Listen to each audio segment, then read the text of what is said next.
Welcome, everyone. So today we're here to speak with a great panel of folks on how to succeed at customer success, when to invest, specialize, and scale. There's going to be plenty of time for Q&A. Our format here is really some seated questions, conversation among the panelists, and if at any point you want to join in, please feel free to put any questions right at the bottom left side of your screen in the chat, and we'll try to get to as many as possible over the course of our conversation. At the end of the session, we're going to send out the deck and also the recording, so please keep an eye out for that email. And with that, I'm going to dig in. So my name is Liz Kane. I'm the VP of Go-to-Market here at OpenView. We're a venture capital firm that specializes in expansion stage software companies. And one of our key initiatives is really around customer success right now. We're hearing a lot of questions from our portfolio and prospect companies on best practices, and we thought it would be a great way to address that through a panel of experts. And so with us here today, we have Arjuns, Dave Blake, and Stephanie Berner. What I'm really excited about is the diverse backgrounds of the panelists. So we have people coming through professional services, sales, account management, representing companies like NetSuite, Percolate, Omniture, Adobe, Box.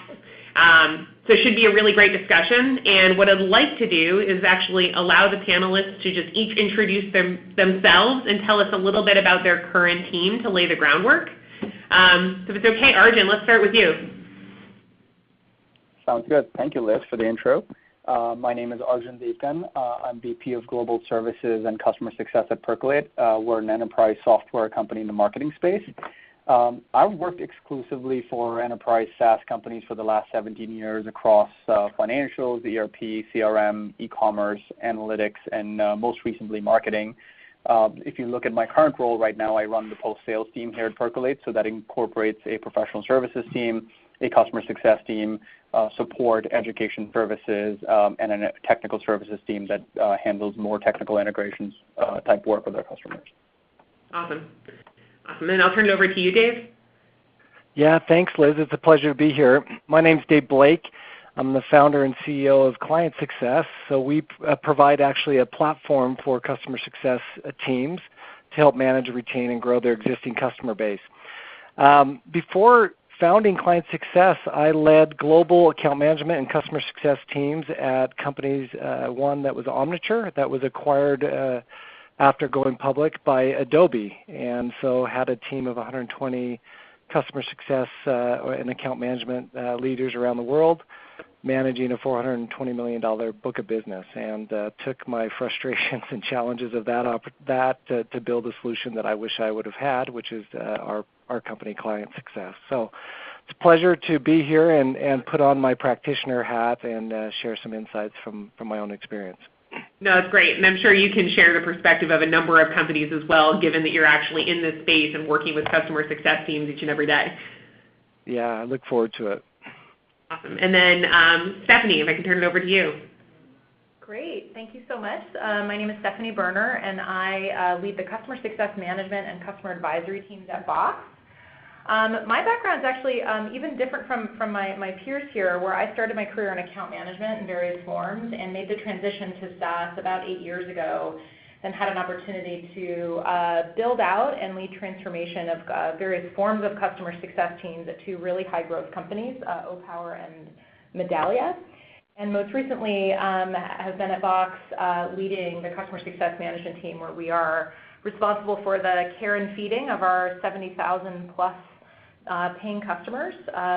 Also lead a strategy and operations team that supports that customer base. And it's been really, really fascinating to see very different flavors of customer success as this functional area has grown and evolved over the years. So I am excited to be here and be part of this discussion. Thank you. Fantastic. Okay, so I think with that, the first question that I have to put out here is really, what does customer success mean? And I will kind of start off by saying we meet with thousands of startups every year. I personally speak to hundreds of CEOs and departmental leaders. And what I'm finding is customer success is just this really amorphous thing. Sometimes it encompasses services, implementation. Sometimes it covers renewals, upsell into the install base, more traditional account management or sales activities. So, maybe Stephanie, let's start with you. I'd love to hear really like what customer success has meant to you in the last few roles and how you think about really like defining this really integral function. Well, I think honestly that's what makes this new discipline so fascinating, is that it's not perfectly defined, and we get to define it as we go, and sometimes that makes it extra hard, but that's what keeps it exciting. So to me, customer success is about creating happy, healthy customers. And if you put that sort of philosophy and that North Star against the changing business models where the sort of burden of proof of any application or any service that a customer buys, that burden of proof has shifted onto the vendor and away from the buyer. And because of that, it's really on us as the vendor, so to speak, to really ensure that the customer is getting the value of what they purchased. And that's really where the magic happens, and that's why customer success, I think, has really taken off in the last couple of decades, where, especially in a subscription business, which is like the new thing in software and even beyond software, it's the responsibility of the company to make sure that our customers are really getting the value out of their investment. So to me, customer success is about, making sure that our customers are getting what they thought they were going to get. They're getting and more. It's really about ensuring that we are actually solving their business problems, and they're seeing the value of that investment. The other thing I think that is kind of unique to this space is we are, at our most basic forms, we're in many ways the keeper of the revenue. In a subscription model, it's all about recurring revenue.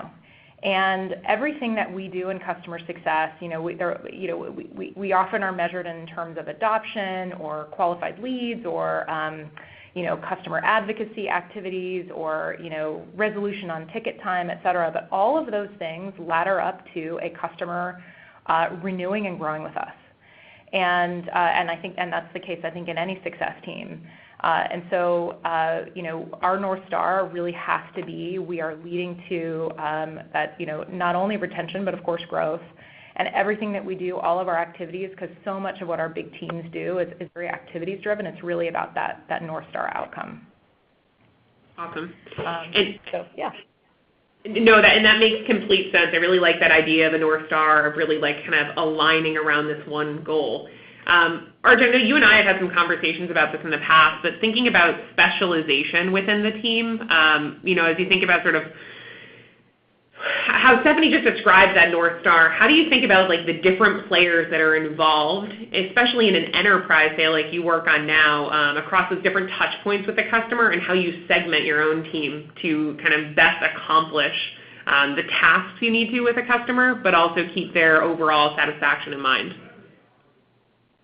Yeah, I think first of all, just to echo Stephanie's point, it's important not to get too hung up on thinking about customer success as a function, but more of an idea that if you align all aspects of your organization, notably the teams that are working directly with the customers, but also the broader organization around kind of driving customer business outcomes, then you can sort of fuel your growth based on that. And so, if you look at Percolate, where we are today, our teams are very diverse. We have fee-based professional services teams. We have, both fee-based and sort of, free training that we offer our customers. And then we have a sort of customer success management function and other teams outside of that. And, I can't I can make a specific recommendation to anyone on the phone today because one size doesn't fit all. But I think keeping in mind that when you start to build out a customer success management function or a post-sales team, it's important to look at certain factors, such as complexity of your product, the category you're in, the and size of sort of the customer that you're working with, their appetite to pay for services, and even like, the skills that are required on your team to support the customer and make them successful. Those are sort of the factors you have to consider when you start to build out your team. I know we have a lot of early stage companies on the phone right now. Certainly you are very likely to start off with a one-stop shop sort of CSM.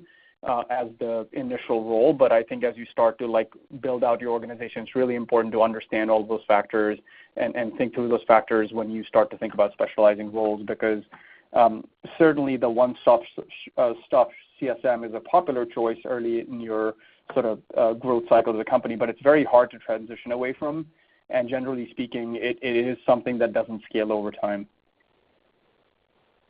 Yeah, I would love to hear perspectives of others on this. Dave or Stephanie, as you think about sort of that scaling and diversification of the people you're hiring, how do you guys think about starting to segment out the various touch points with a customer or the skill sets you need in order to do them?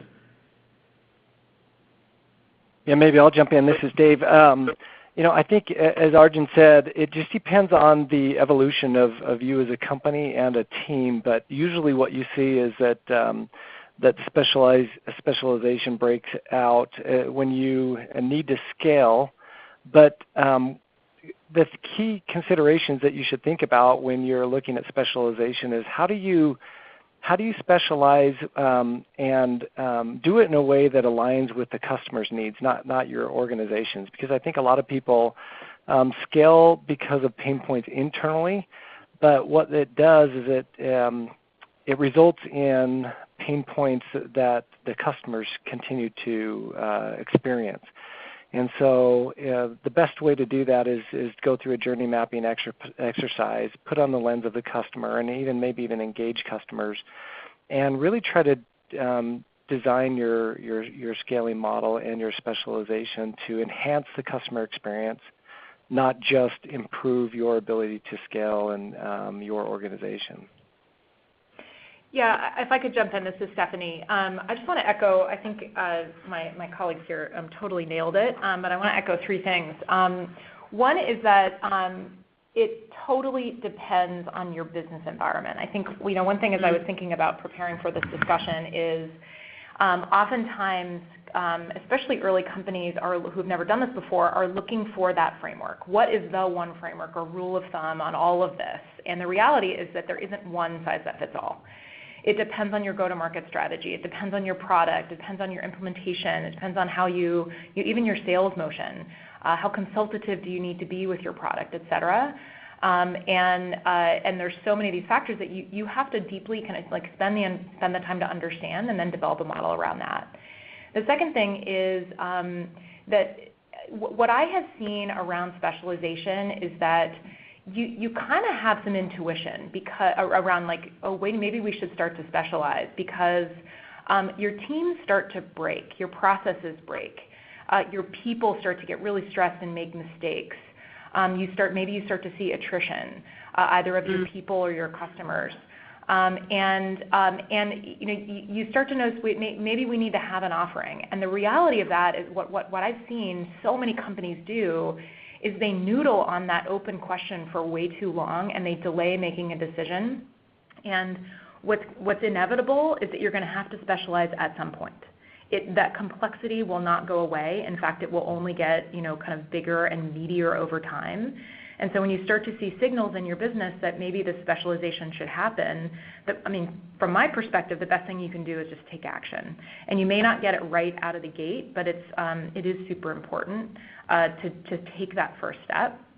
And then the third thing, to kind of echo the final point around customer experience, I think this is one of the most interesting trends that I've seen in the last probably year or two around CS, I'll call it strategy. Those of us who like to sort of nerd out on these topics, is the idea of really aligning around your customer's experience and your customer journey first. I love what was said around, so often we solve for the pain points internally, and that only sets us up for more pain points externally over time. So that's great. Actually, sort of building on that journey mapping concept, I think one of the things I get asked very regularly is when does that handoff happen between sales and customer success? And really, how early does your customer success team get involved and in what capacity of that, whether it's buyer's journey or customer journey? I'd love to get your perspective on that, and maybe Arjun, if you would start here and talk to us a bit about how you think about pre-sales activity versus post, and when customer success really engages. Yes, I think it's extremely important to make sure your sales team is actually part of the customer success effort and is aligned on delivering value to the customer. And the best thing you can do there is have a rigorous process where the customer success teams are involved pre-sales, and you are agreeing to things like what was the business pain, why did they purchase the solution, how are we expecting to deliver value, and what would be the measurable way to report back on that value. Because that's kind of the slam dunk way to deliver a renewal, is to be able to document some of those things early on and then sort of fulfill them, because this customer success team's job is to actually realize that vision that was promised either on paper or through a conversation early on. And I know that's very hard to do. That's easier said than done as you're maturing your sales team. I think we're still growing up and doing that, even though we have a fairly large sales team. But it's never too late to start. All right, you could be a large company that doesn't have that DNA and mentality, and you can always start to sort of engage that. And I don't think it's a good idea for sales teams to throw the contract over the fence to the customer success team or the services team. That's not how you unify and around sort of the customer's mission and goals. You have to work hand in hand pre-sales and post-sales. I mean, that makes complete sense to me. I guess I would turn that over to you, Dave, and ask also in your experience, as you think about sort of that life cycle of the customer and really I guess handoff may be the wrong word, but the knowledge transfer, whether it's between sales and a post-sales effort, or even with turnover within a team. How do you guys think about addressing that, maybe within your solution or previously running these types of teams? Yeah, I think Arjun said it really well. The way that we look at it is that we've talked a lot about today about aligning around customers' objectives or outcomes or values. The challenge is, and the thing to remember is that every customer's definition of value is different. And so the way that we look at it is that right from the very beginning, marketing has a responsibility to, as leads come in, to gather information about the customer that we're going to build upon throughout the sales process, and then continue to enhance post-sales. And so our goal through that entire process is to do a lot of discovery about their needs, their definition of value, and the outcomes they're looking for, and be able to continue to share that information with the other team members, so it's this seamless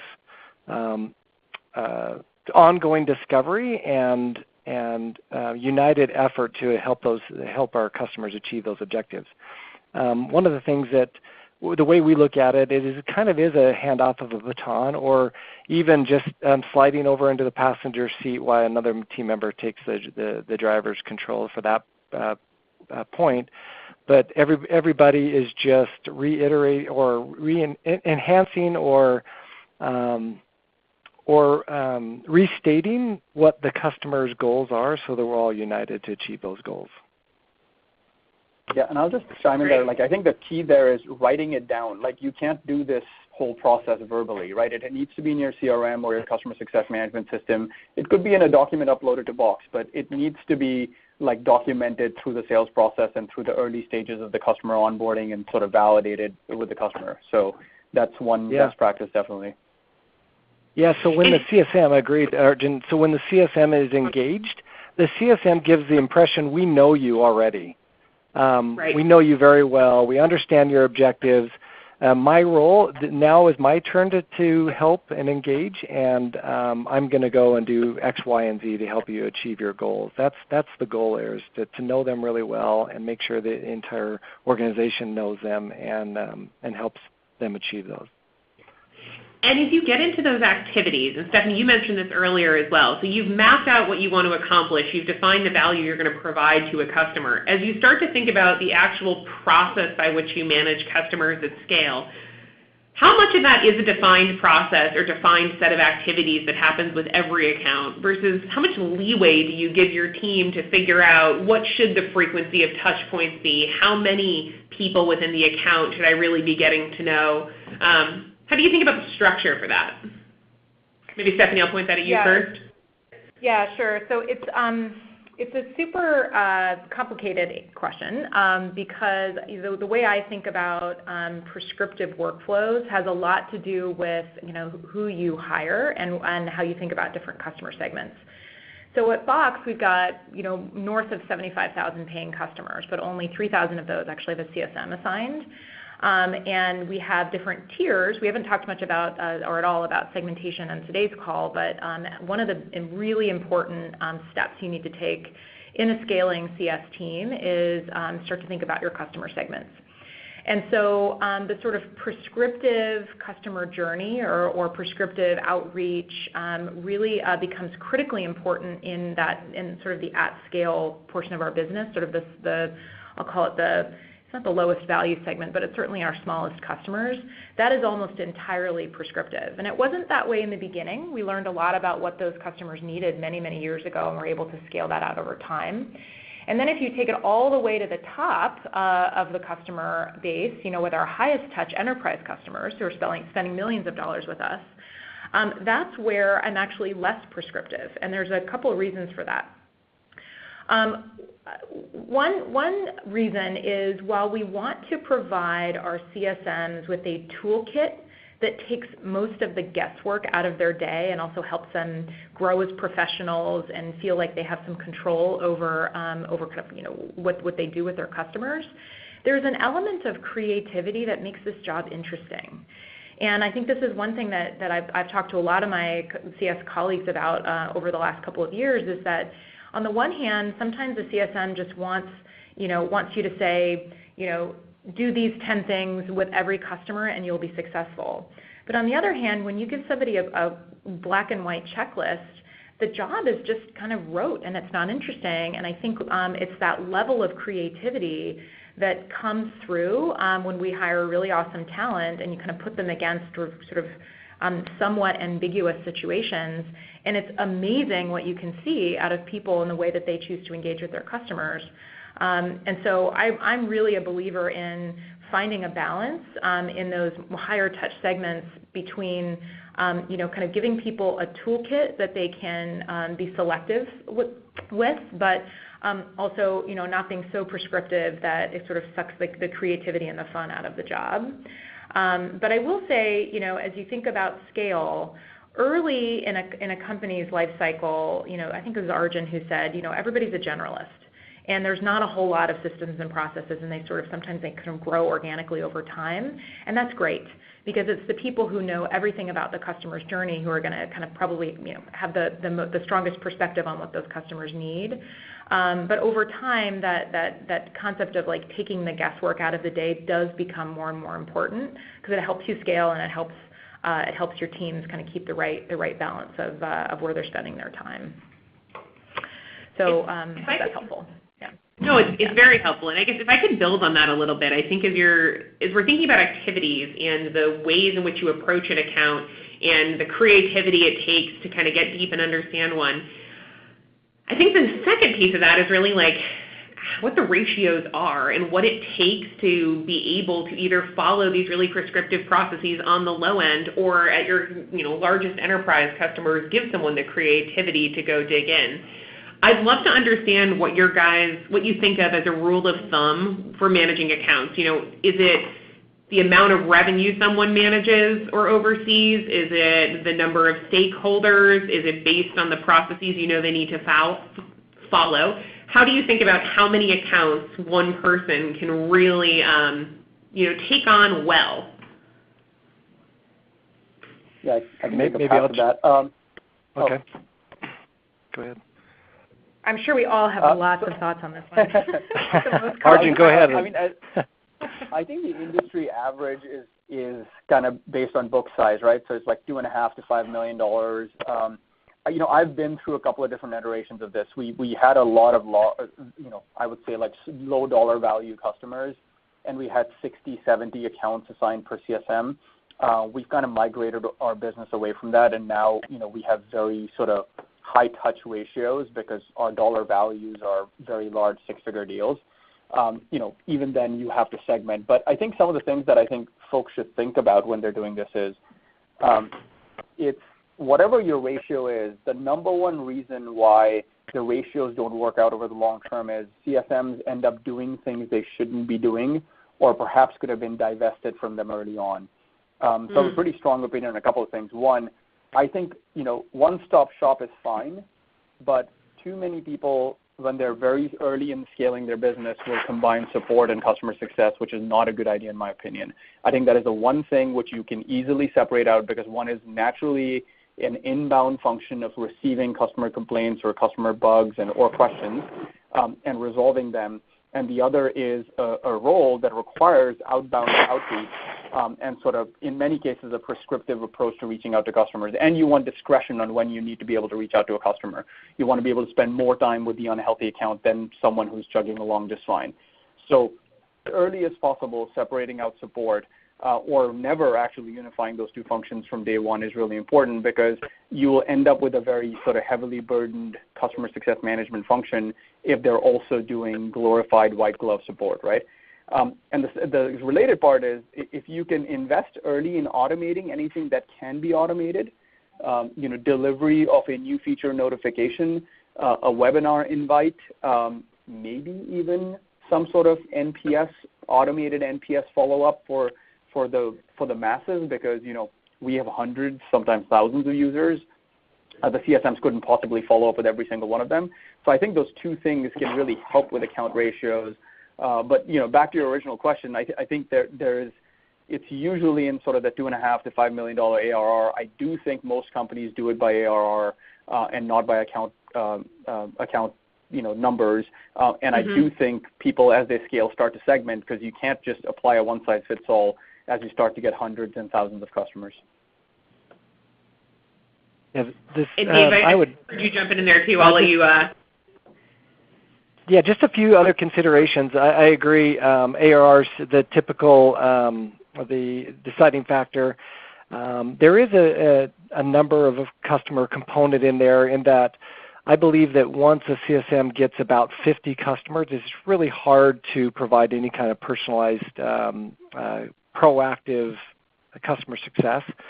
And so about 50 and above, the relationship starts to degrade to where it really comes a glorified tech support role. And so that's kind of where the threshold is for me, about 50 to 100, where you start to look at breaking them up or you're using automation. And then the third component is complexity of the product that you're supporting, or that you're delivering, or the complexity of the relationship. If it's a more complex product or a more complex relationship, then the ratios may be lower. So those are a couple other considerations. And then just to echo Stephanie and Arjun, that the key part of this is, when you get to a point of segmenting, to have a very strategic plan for each segment on how you're going to meet their needs. And some of it, you can do a lower touch strategy that meets their needs heavily versus a higher touch strategy for your strategic accounts, but they really need to be broken out and defined very clearly by segment. So it's interesting that I've heard that word segment come up a few times, and I also hear that come up on the direct sales side. Do you guys find that it's important to have a segment that's consistent across your entire customer base, regardless of the team that's interacting, or do you find you're defining segments within your own sort of customer success organization based on who's going to manage what account? So I'll jump in here and just share how we do it at Box. And I do think this is another one where at a very early stage company, when you're really going for product market fit and you really just want to keep every single customer as happy as you can, it's a very different exercise than when you get to be many years old and you've kind of figured things out in terms of both your sales motion and your long-term customer success motion. But we at Box are aligned to sales segments, and it's done a couple of things for us. One is, as we have 50 CSMs covering all segments plus, a couple hundred salespeople, we have found that, a really important recipe for success is to ensure that we are aligning CSMs to a small number of AEs, account executives, that allows those CSMs to get really aligned on the long-term account strategy and kind of develop a cohesive plan. I would say that one of the reasons that that's important here is because, and this is another factor that I'll share, in addition to what Dave said about the types of things you want to keep in mind as you're thinking about ratios and such, is that your growth model matters here quite a bit. So at Box, we are kind of a land and expand model where we'll typically sell a pilot or a line of business, and the idea is let's grow to the enterprise over time, versus a product that is only sold to one part of the business like marketing or HR or even IT, where there's only a handful of users, where you go in once with one big sale and you got to keep that sale over time, and the long-term growth is really more about Skew ads. So at Box, it's really about we want to grow big over time, and so the alignment with the sales team becomes super important, and it's kind of always been that way. So alignment to sales segment has been really important. We do it the other way. Our sales team has their segments are very different from our segments because we found that we needed more segments. The sales team has primarily 3 segments they sell into. We needed to diversify beyond that in our kind of service model, and we do extend our post-sale segments to not just the customer success management staffing function, but also how we provide customer support, how we give access to education services, and even some of the paid service offerings that we offer in each one of those segments. So we do it slightly differently.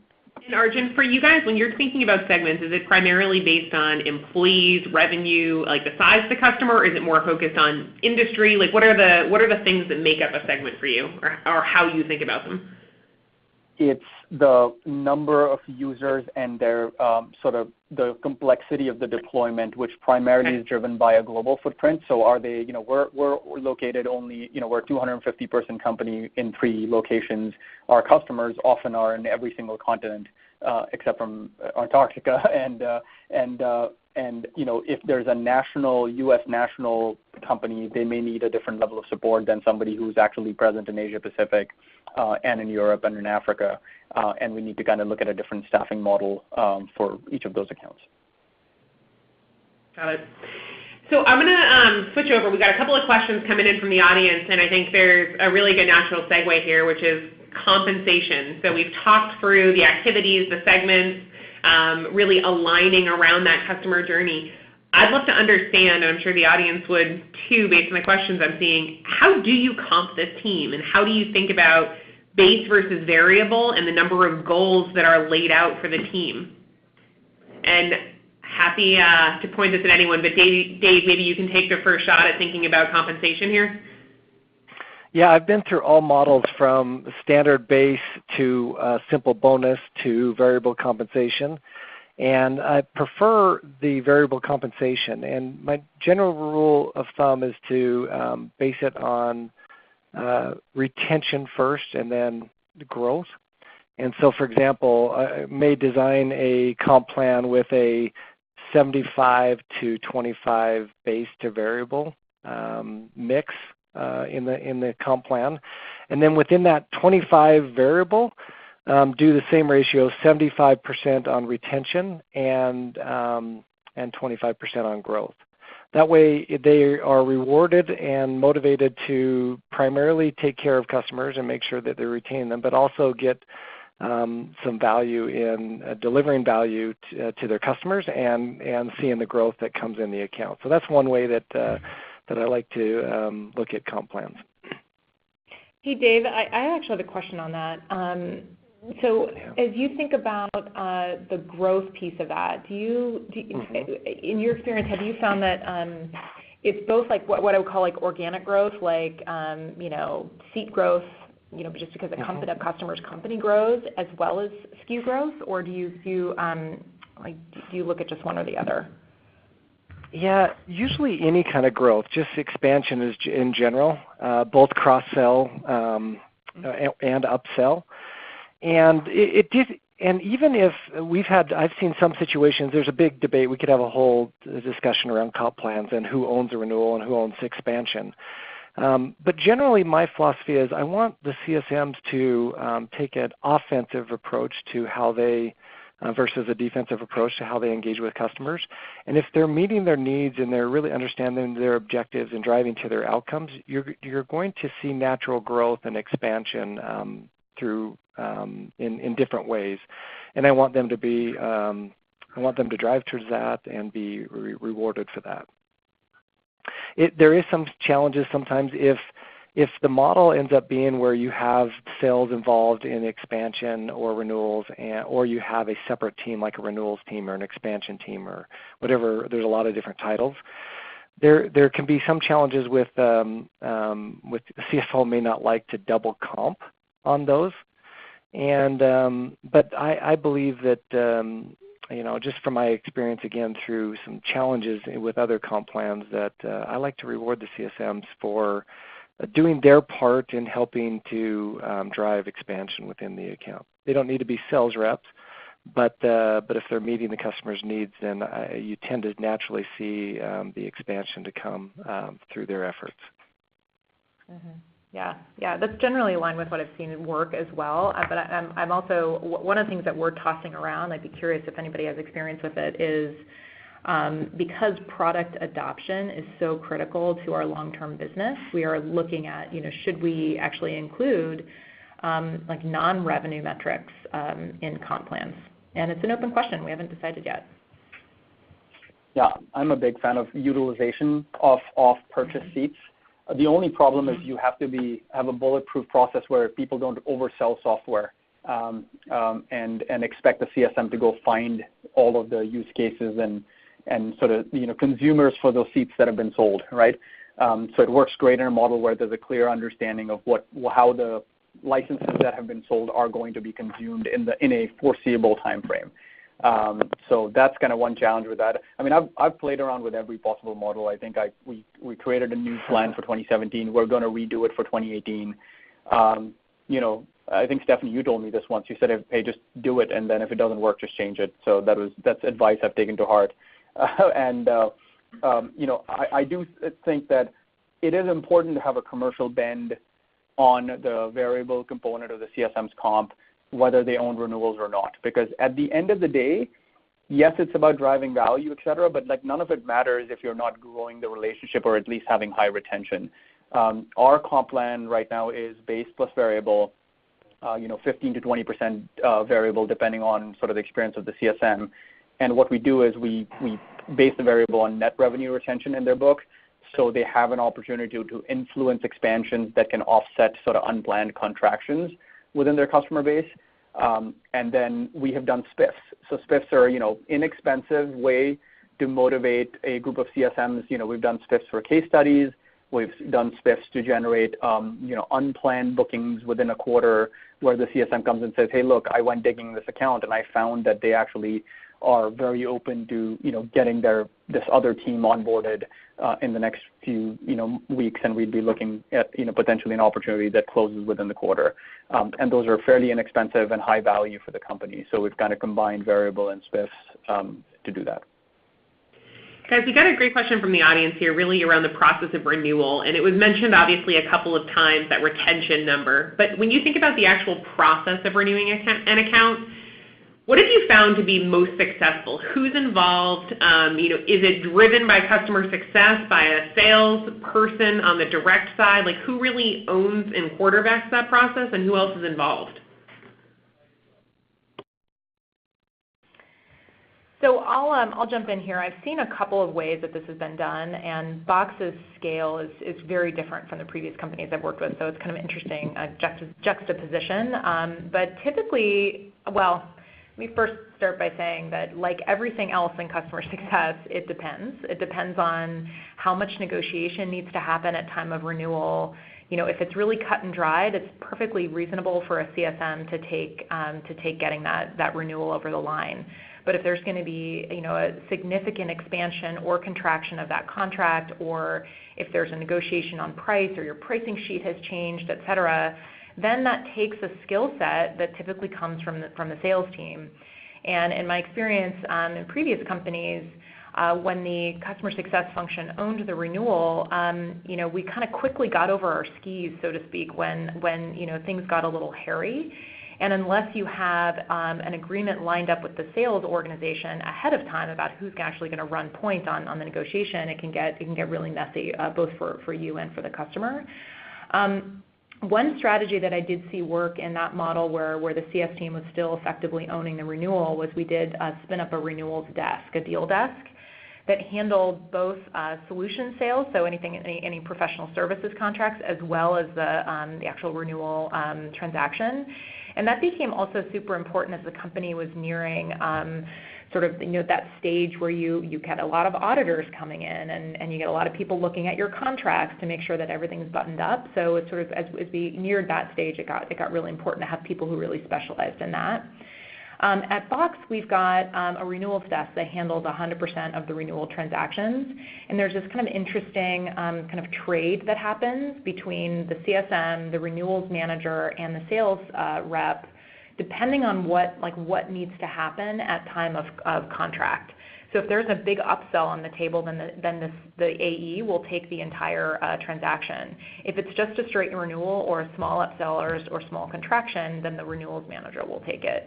But in no case, at least at Box, is the CSM doing the actual commercial negotiation, even though we do expect them to be sort of up to speed on the commercial aspects of what's going on. Yeah, completely agree there. I think unfortunately the answer is it depends. I mean, I'll give you my personal example, right? So, ASPs are six-figure deals. We are working with, the largest companies on planet Earth. We're a startup, and guess who we're negotiating the renewal with procurement, right? Like in this model, you need, very high sales acumen to be able to actually get through that renewal discussion because, even though utilization may be high, and the economic buyer, the business sponsor is on board, they themselves are coming to us and saying, please help me get this renewal through my own procurement team, because these are like large organizations with, with very strict processes that you have to go through. So even with the economic buyer on our side, we need to, sort of wrestle our way through some of these renewals just because of the sheer dollar value of the renewal. So really, it does depend. And, we have tried having our customer success management team on renewals, and we form a strong partnership, but we do need somebody with very high sales acumen leading it, and kind of that's the direction we've moved in now. So guys, we have a ton more questions from the audience. I'm going to try to feed two more. So first, big topic around hiring, and the question we got was, what non-obvious skills do you look for when hiring? And I'll add to that, I think I've seen a trend of people wanting to bring in more junior team members and developing training programs and advancement and career opportunities, which, look, it can be a great way to scale. It can also be a huge burden on a hiring manager who's having to bring a team up to speed constantly. So I'd love any perspectives on what you're looking for in hiring and kind of how will you hire that onboarding process of your own employees. Yeah, I can take a pass at it. Great. So I would say that this is not like it's becoming increasingly obvious, and especially if you've run a customer success team, people are starting to look at this, which is, at the end of the day, what you're looking for from a customer success team is to not be reactive to the customer's asks and respond to them, but to actually be prescriptive, be consultative, and have an opinion. So looking for the same skills that an Accenture or Deloitte or even a professional services team goes and looks when they're doing college recruiting, for example. When you're recruiting analysts straight out of college, where you can train them, you're going to build a playbook for them, but there's sort of this DNA you're looking for in terms of someone who's willing to stand in front of a room and provide guidance if they're enabled properly to be able to do that. That's kind of like a skill that I would say 2 or 3 years ago people weren't looking for as much. I think the focus very much was on relationship building skills and, personality and how quickly you could build rapport with a customer. That was kind of the focus 2 or 3 years ago. But increasingly, if you look at kind of how the CSM practices, the high-performing ones are shaping up, there's a big sort of strong consulting DNA in them. Sorry, Dave. Oh, that's right. I think for the most part, I'm not looking for domain expertise per se, unless I'm in a business where there's a very high premium on domain expertise, because I can teach a lot of that. I can teach product. I can teach domain. What I'm looking for is I love just a personality that is warm and that people really love to engage with, that has this genuineness and authenticity around it, and this inquisitiveness. I like our CSMs to ask good questions and to really care to know the customers and their objectives, like we've talked about in the past. One interesting thing that I heard recently that somebody has had a lot of success with is hiring people who have been HR professionals in the past that are recruiters in those areas. And they just said that that's been their secret bullet lately to find great CSMs, and so I'm anxious to try that out. Mm-hmm. Yeah, I think those are two awesome traits. I love the concept of being consultative, as well as that concept of being inquisitive. I think those are critically important. Those are very hard to find and hire for, but they're super important. The other one that is a little less obvious and I think is really important, especially for those on the call who have early stage companies that are kind of hot companies that everybody wants to work for. The one quality that I will never bend on, and this is especially true when I'm hiring for more junior roles, is people have to have had some kind of customer-facing experience. I don't care if it's waiting tables or working retail or being a recruiter or being a camp counselor. I firmly believe that every person self-selects in or out of some sort of customer service type role pretty early in life and early in a career. And if you have, early in life, you're exposed to an opportunity to help somebody else, and you're either drawn to that or you're not. So if you get to, your first or second job out of college and you have not chosen any kind of job that puts you in front of customers, then you don't have a natural affinity for it.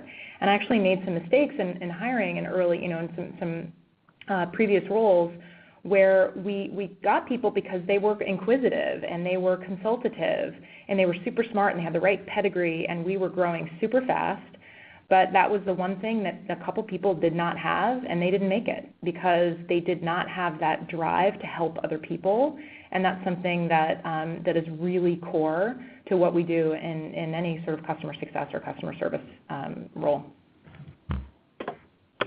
Awesome. So guys, unfortunately, I know there's a bunch more questions here. I'm actually going to have to wrap us up on time. But first, huge thank you to our speakers. Thank you so much for making time and for sharing your insights. And then thanks to everyone in the audience for joining and for the great questions. What we're going to do right after this, we'll send out the deck and we'll send out the recording as well. If any additional questions come up, please don't hesitate to reach out. I'm happy to help facilitate getting those answered for you. And then I'm also going to ask you to keep an eye on our events page. We've got a number of future webinars and speaking opportunities coming up. Trying to do at least a quarterly event on this sort of customer success topic. And then with that, I think we'll wrap up. So thank you all for joining today. Thanks, Liz. Thanks, Dave.